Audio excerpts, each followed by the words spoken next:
How's it going, guys? My name is Cam McAllister. I'm the host of the Northwest Best Friday night and Saturday night grudge racing held at Albany Motorsports Park.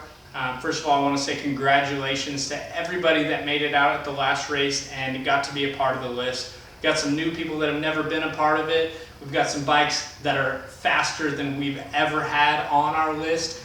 Sitting at number one on our unlimited list is a national record holder for non-spread board triples, which is awesome to see, making passes that Albany has never seen before, and hopefully we can see those moving forward this year. We'll lower down that track record a little bit from what it is and what it has been in the past. So we're excited to watch that.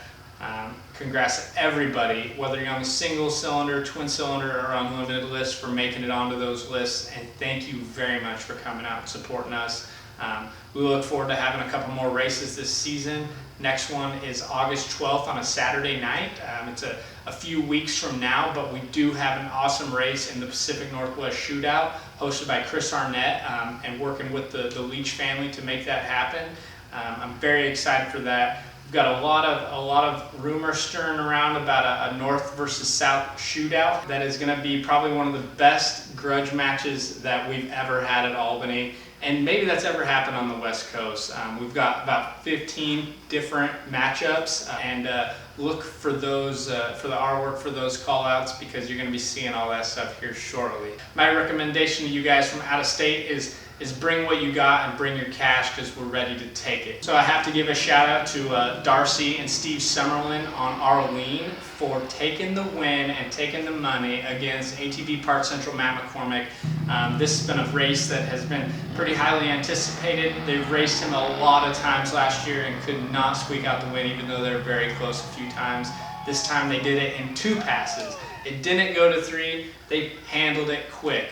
First pass was a red light in the left lane by ATV Park Central, and second pass, they didn't let him make it up. They took him home, drug his ass, and that's what it's all about. I highly doubt it will be the last time we see that race go down this summer, but it was cool to kick the summer off, and I think it give McCormick a little bit of inspiration moving forward this year.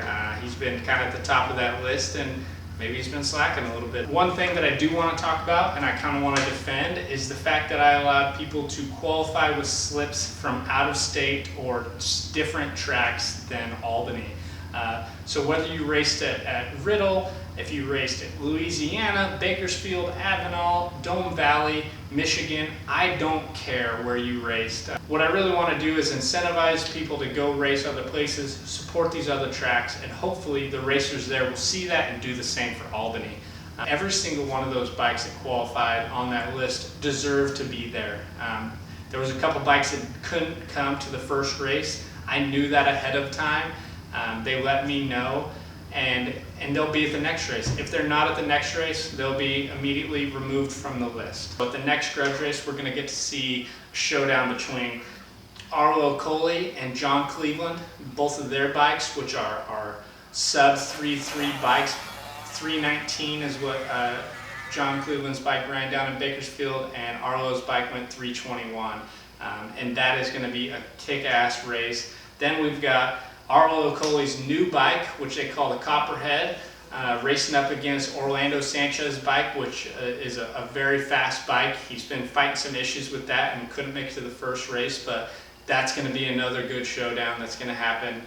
And then we've got the new Triple X bike from Bill Templeton, Cuervo Racing, Templeton Racing, called out Matt McCormick for that #1 spot. So this next race, we're going to see some drama. We're going to see some fast heads-up racing, and we've got a lot more call-outs coming in besides that. Thank you to everybody that came out with a new build this year. I know there's a lot of people still working on their bikes, getting them ready, and I understand that. And thank you for everybody that came out to the first race. I mean, it was 100+ degrees all day. It was really miserable. A lot of people could have been out on their boats. They could have been on the river, but a lot of people came out to support us. If you guys have any questions or concerns about what we have going on, how to get involved, where to sign up, what kind of bike it takes to run in it, just shoot those down here in the comments. I'll answer them for you the best that I can. Show up or shut up, baby. Let's show those California guys what we've got up here in the Northwest at the Pacific Northwest Shootout, and I'm expecting you guys to show up guns a-blazing.